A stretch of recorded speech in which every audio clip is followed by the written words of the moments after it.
na siya nga ay ipinanganak ng isang birhen, sabi nga, at namatay siya muli, o namatay, after 3 days, nabuhay siya muli, yan po, yung start ng ikaw ay isang born again.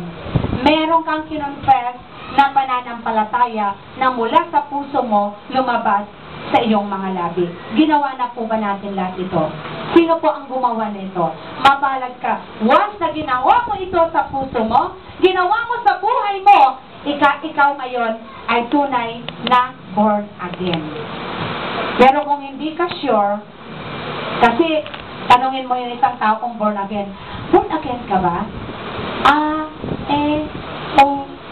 Ayan, okay. Ano yun? Ay, hindi alam ng iba.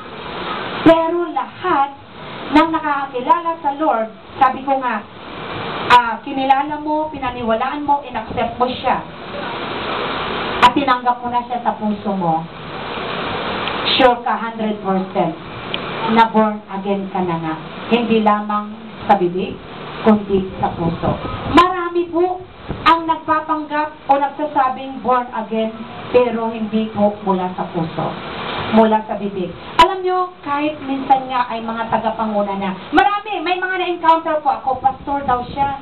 Siyempre, pag pastor ka, born again ka. Amen ba kayo doon? Pero alam mo, naloko kaya ako noon. One time, pumunta rito. Sabi niya, pastor daw siya, ganito, ganyan. Pero alam mo, may racket siya. Hindi ko akalain na magawa niya yon sa akin. So, yun nga yung sinasabi ko, maraming mga tao na nagpapanggap na sila ay born again, pero hindi nakikita sa gawa. Hindi nakikita sa gawa, sa pananalita, at maging sa kanilang pag-iisip, sa kanilang pananampalataya, hindi nakikita. Ginagamit lang nila ang pagiging born again para gumawa ng kalokohan. Marami po, marami po. Ewan ko lang po, meron kayong